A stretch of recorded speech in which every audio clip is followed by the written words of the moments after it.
Hello YouTubes, this is Grimweird coming back at you with more Enigmatica 2 Expert playthrough. As always, I am joined by my lovely avatar, Zombie Steve, and we are going to be continuing to push on our technological capabilities here. One thing I was looking at is, so last time we upgraded the energy cell we got as a reward to a hardened energy cell. You can see it cooking away. It's up at about 26 million now, so that's good. But we actually have a free signalum and resonant conversion kit, so we want to dial that guy up to 11, give it hundreds and hundreds of millions of storage just for kicks and giggles. The one I'm missing in between here, we've got the, let's see, we've got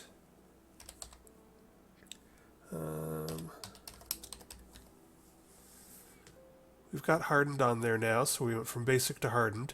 But to use up our free signalum and resonant ones, we need to do a reinforced upgrade kit. We need to make that ourselves.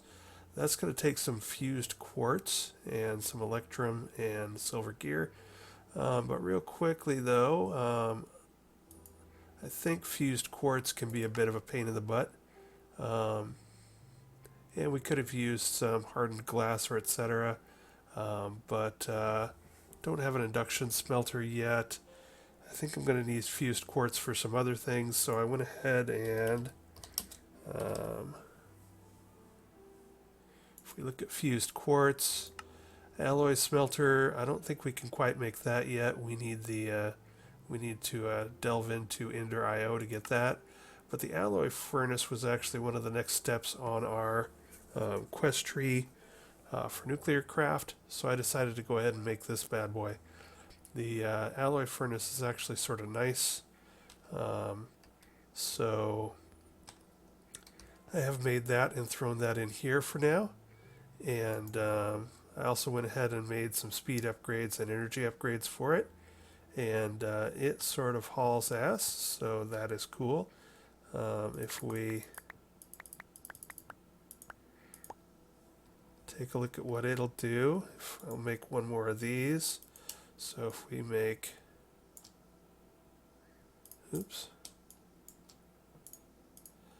so if I take a nether quartz block and 4 nether quartz, so that's a total of 8 nether quartz, 4 for the block,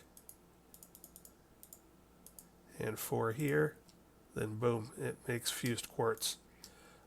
But there are lots of other good things here, so if I have the dust for it, I'm also going to go ahead and make some electrum with it.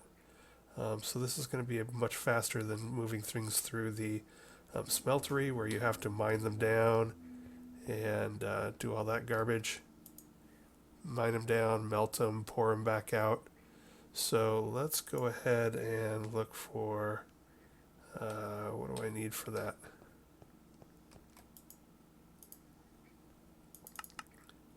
This also allows us to make a lot of the Nuclearcraft and even the Ender.io stuff, alloys, very fast and easy.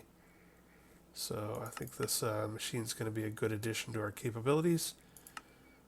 I'm happy with it. So if I take silver, either dust, or ingot, I can make the electrum we need.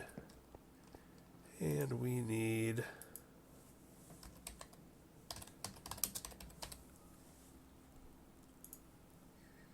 4 of those. So let's take this bad boy for a ride. We got, I don't think I have any silver things there, but I have got, go ahead and make about 16, I think. Let's make 20. I'm going to need more of these. So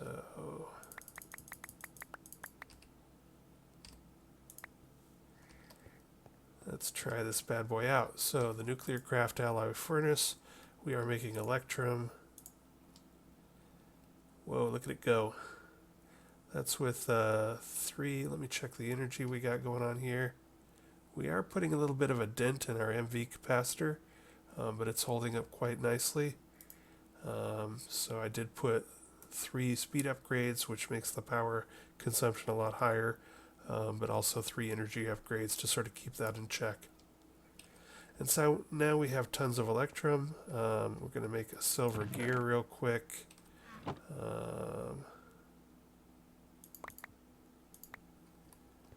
So that will do the old-fashioned way here. So to make all of this electrum ingots would have been much slower if I'd had to, melt the things down and then wait for them to alloy and then dump them all out. So I'm really happy with the alloy furnace. I think that was a good thing to do for this morning.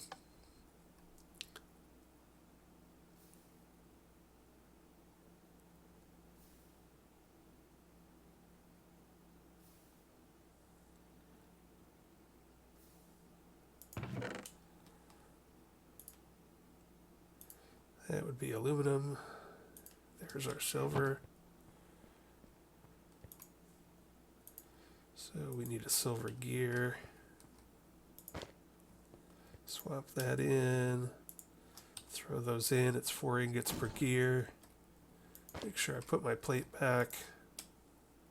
Grab my gear, stow that, and away we go. So now we should be able to reach somewhat ludicrous storage. So now I've got my reinforced upgrade kit, the signalum upgrade kit, and the resonant upgrade kit. Let's go see what that does for us. So we've gone from basic to hardened, and now at hardened, where this also already has holding 4 on it, in case you missed that from an episode or two again. So we're at 120 million, 270 million, 480 million, and 750 million. So 750 million storage. That ought to be a nice power energy cell and power storage source for us for a long time. We've only got 28 million stored into it, so obviously we won't even be able to fill that bad boy until we build some more power. I could probably hook it up over here. It would like immediately suck the 10 million out of this system, but this system is creating more juice, and I don't want to necessarily suck everything out of it. I don't really need that much power now. But now that we've got that bad boy, 750 million storage, I'm feeling good about our ability to build up a little buffer in our power. So what I want to do now also is go ahead and probably build 3 or 4 more of the basic energy cells, and maybe a bunch of, or maybe like, not a bunch, maybe like 6 mechanism wind generators, and go set those up on a surface and get those powered up so that I have like 4 or 5 energy cells with lots and lots of energy in them that I can pick up and take to wherever I need a burst of raw energy, like the Empowerer, because I think we're going to be needing that to push into Ender IO. I still have not forgot that I definitely want to get my applied energetics up and running. I was just a little concerned that my power may not be in the right spot for it. So I'm going to do a jump cut here, and I'm going to do a bit more plotting around, see how far I can get into making us more of these energy cubes and some mechanism wind generators, and I will be back in a moment. Okay, I'm looking around at my assets here, and I'm definitely getting low on a lot of ores and powders. I haven't done any, all of the mining that I've done so far in this pack has mostly just been casual, so like, the stuff I get from making my rooms and the stuff I get exploring caves while picking stuff off the walls. I haven't done any really organized and serious mining yet. Haven't really needed to so far, but we are reaching the point where I think I need to. So, looking at what I want to do in the next few episodes, the amount of quartz I'm going to want for applied energistics, the amount of just metals in general I'm going to want for making various energy cells, and etc. So I started looking through, again, I am not an expert. I haven't used a lot of these tech mods, but I started looking through all of the kinds of ways we could get some more automated mining going. Um, so I looked up the digital miner from Mechanism. I'm really enjoying Mechanism. I do have an advanced computer and a Robot. I have a couple of these. I have some of these, probably enough to get us most of the way. Where I start running into trouble is, where I start running into trouble is the this guy. So it looks like here I need combination crafting from extended crafting. I don't know what that is. I know what the empowerer is, but I haven't made one yet, and I don't think I have the juice to actually make it run. It takes 2 million RF to make, so I think we might be I don't know what all this stuff is, but I'm sure I don't have it. So we're a little stuck for getting a digital miner until I get to something a bit more complex like the empowerer, which I think I need some more juice and some more power supply for that. So then I looked at the builder from RFTools, not the dimension builder, but just the normal builder. And hey, this is completely doable. I got ender pearls, I got machine frames, I can make this. But then I looked at the quarry card, and it looks like even just the basic quarry card is going to take a reinforced cell frame, which I could do. But it's also going to take an Enderium hammerhead, which I haven't quite got to yet. I could get to, I think I need a magna crucible to melt down some ender pearls or ender lilies. Psi metal, I have no knowledge whatsoever of psi. Haven't even looked at it yet. But just a quick look at that makes me think that, I may. Apparently I need to infuse gold with some sort of spell. This looks like it might be doable, but I'm not sure what I'm doing there. I'm not sure what this trick infusion is. So that's going to take some more research. So on the whole, I think we're just, a few episodes away from getting some more automated mining going. So that's where my head is at. So I think I might just go ahead. My mining pick is now unbreakable. We got vein miner. So I can just basically tear through stuff manually and send it all to my drawers. So I might go on my first real serious, let's mine the crap out of everything manually session and see how far that gets me. And I got to decide where I want to do that. There's, what is it, the Deep Dark or whatever it's called. I might take a look at that. I think I was there once 4 or 5 years ago on something I was playing around with. I think we can go there here. So maybe I'll go tear up that dimension. But anyway, that's my thoughts at the moment. I'm going to continue to sort of research where I want to go from here. And maybe I'll take a look and see how far off we are from getting the Empowerer going, because we're going to need that going anyway. We're ready to make it. Display stands. I can make display stands. All of this stuff's pretty easy to make. Mostly more worried about powering the whole situation. So yeah, I can totally make this stuff. I'm just not sure I can power it. So the way this bad boy works is you set it up, let's take a look. That's not going to cut it. But basically you set it up, you set the empowerer up, and then you set 4 display stands around it. You've got to power the 4 display stands, and you put something on the empowerer, and it sucks all the power out and puts it into whatever's on the central display stand. So we'll need a good amount of open space, which I could put it in here temporarily at least. So I have the space, but I got to figure out how to bring a couple million RF to the 4 display stands. Originally I was planning on just waiting and just make 3 more of these, and then I can just grab these 4, slap them next to the display stands, and boom, away you go. And it gives fast, good power. So maybe I'll just go ahead and go with that plan. I'm not in that big of a rush. It's not like this is a race or anything. Maybe I'll just do some manual mining for now.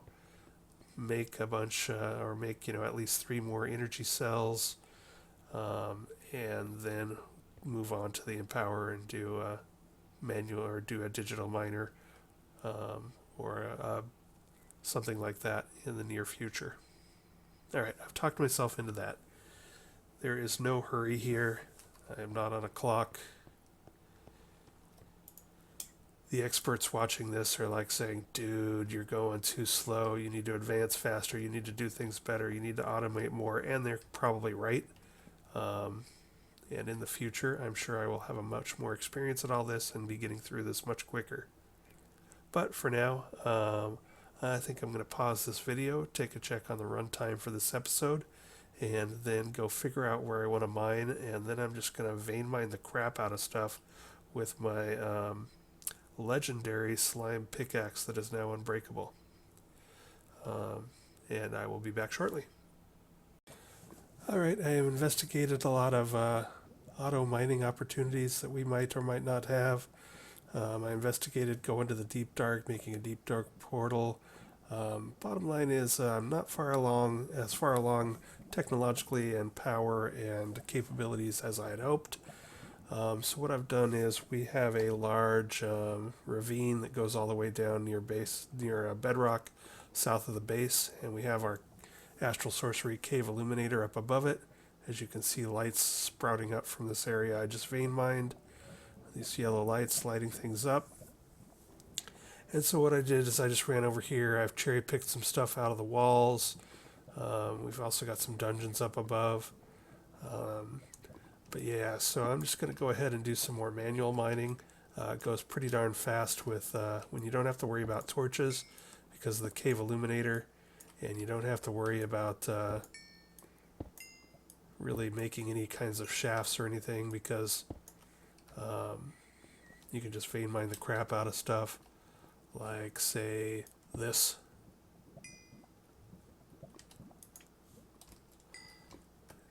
Do have to worry about lava a bit, but it's not like it's the nether. It's not moving that fast.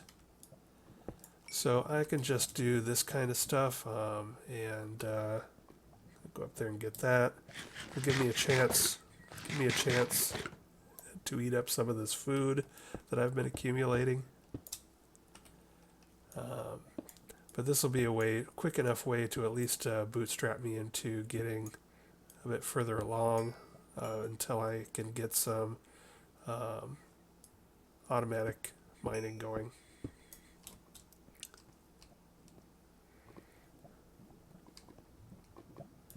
Stick a fork in these guys.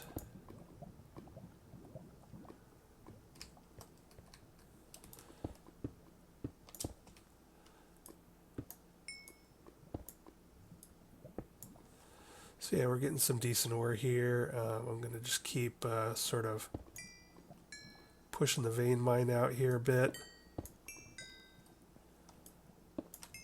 Getting lots of good stuff. Probably need to take this up to a higher level to get some tin and some copper, because I think I'm running low on that stuff too.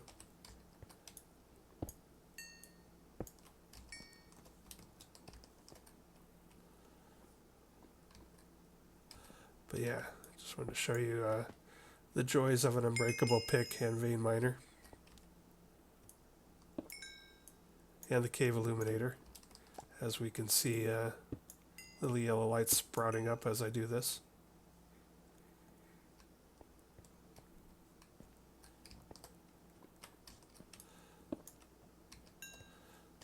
So yeah, hopefully the next time I need a bunch of metal or a bunch of ore, I'll have a bit further along and can do something a bit,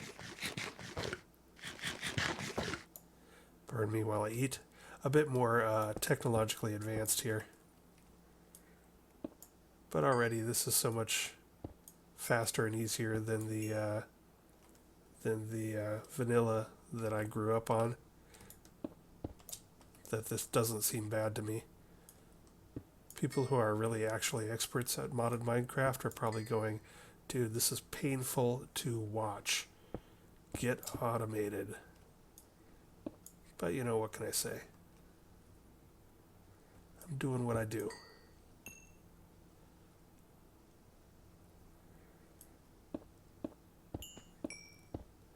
I did, while I was looking around, I did notice that time in the bottle is in the game, and I probably should have made this like a bunch of episodes ago.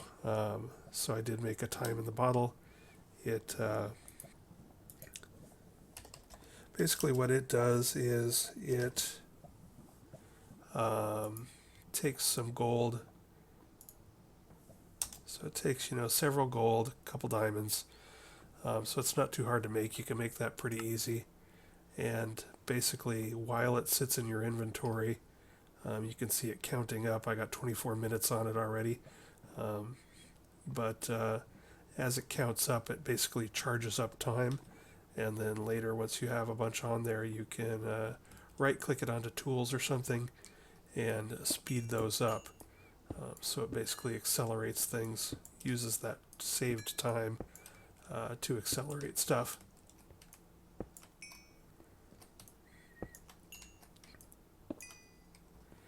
So yeah, this is probably really boring to watch, so I'm just going to mine a few more things, probably go up high enough to get some more nickel and copper and tin, and then once I've sort of replenished my stock of ores, we'll figure out what to do next time and try to make a better showing of getting some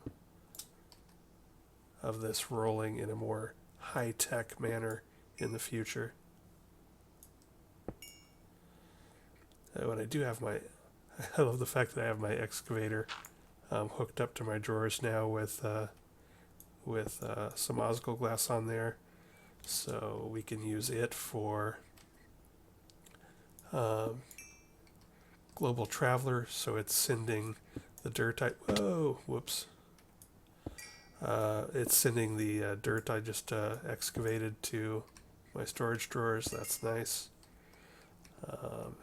And then also it gives us a chance to teleport.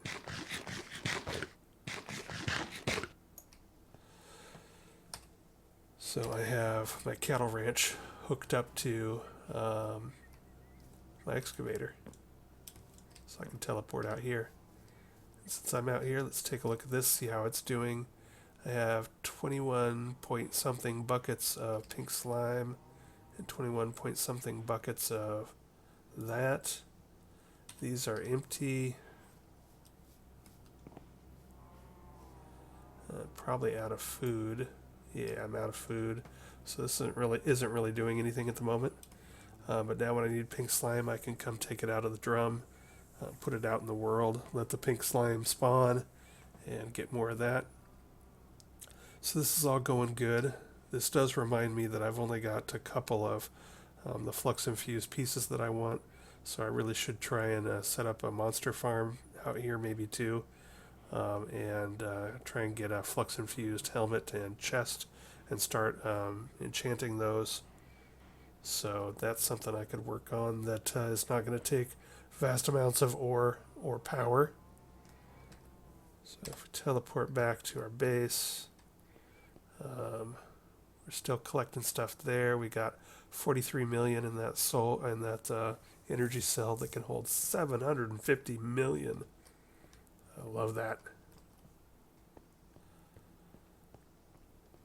Yeah, so maybe I'll just call this a short episode today. Let's see what we got going on here. We're still slowly moving through all of that stuff just to speed this up. I'm going to sort it, and I'm going to pull all this stone out and then see if I can get that situated.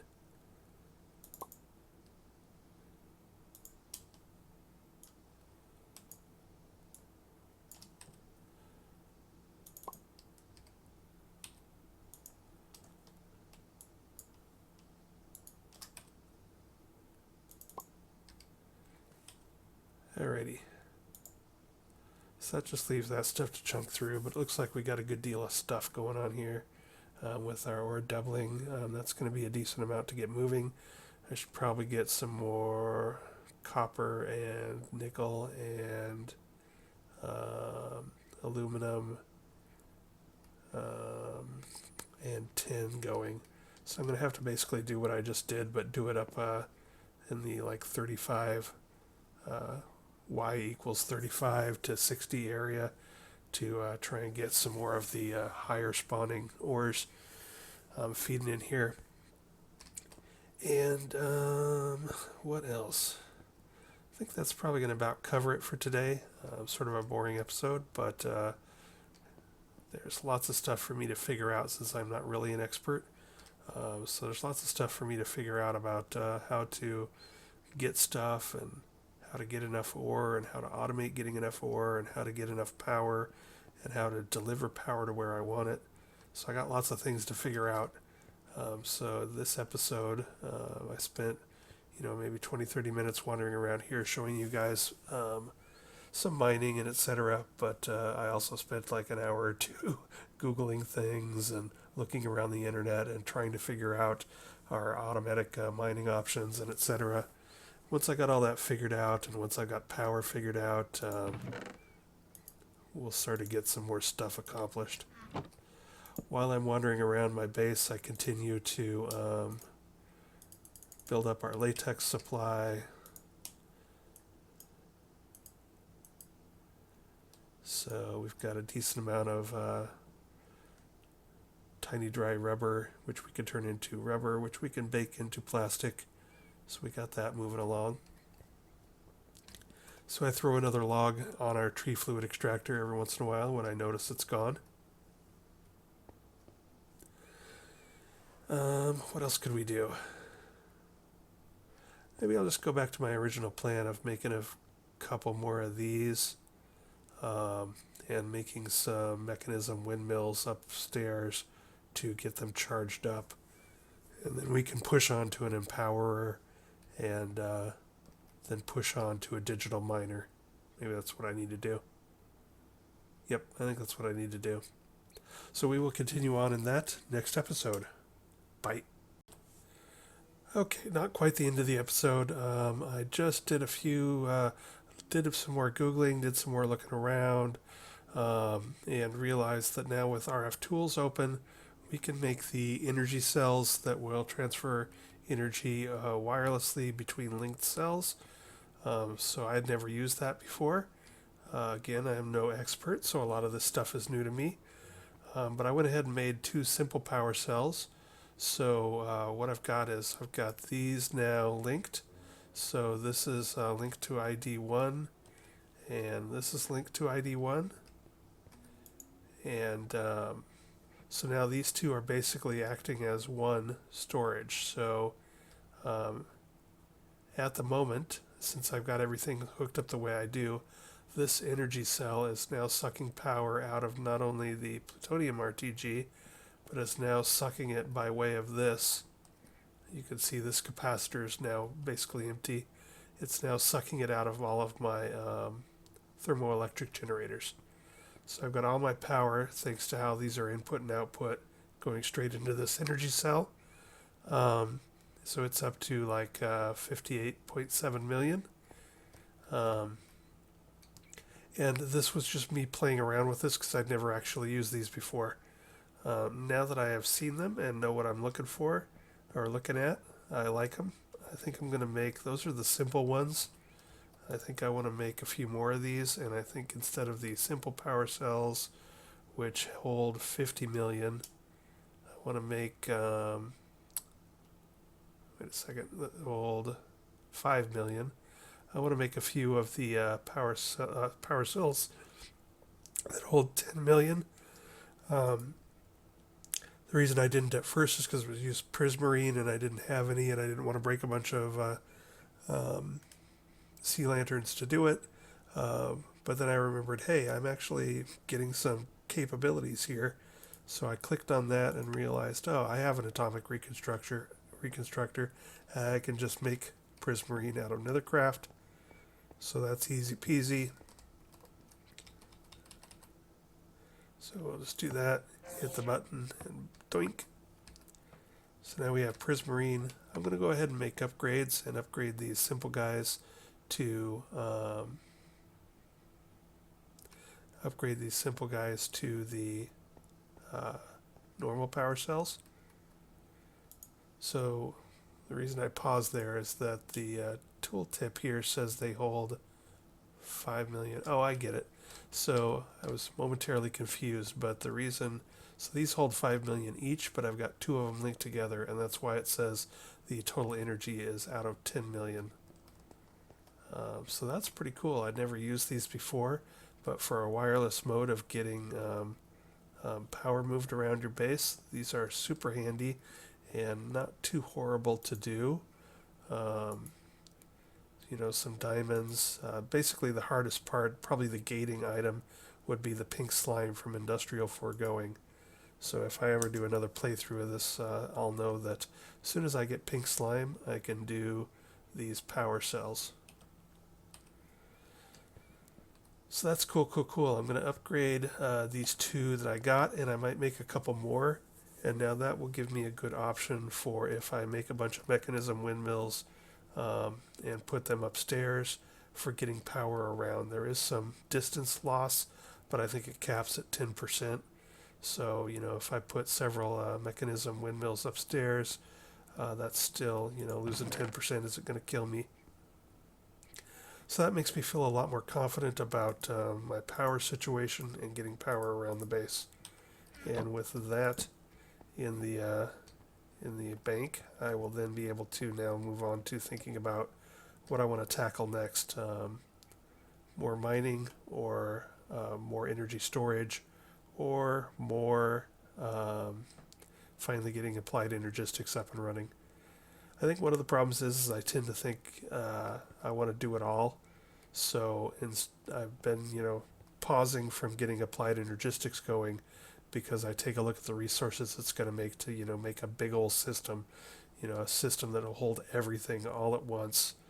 And I think, oh God, I'm going to need so many of the 4K drives and storage cells, and I'm going to need so many of this and so many of that. And that's really stupid thinking, because I already have a controller. All I really need is a disk drive, a disk storage, and a disk cell to get started. All I really needed to do is get started, and that will just help me a lot. So maybe I'll push on with that. But now I'm excited that I can get power around a little easier, so I want to play with that a bit more too. So where I actually land for next episode, I'm not sure. We'll be playing with power distribution, power storage, applied energistics inventory control, or something like that. See you next time.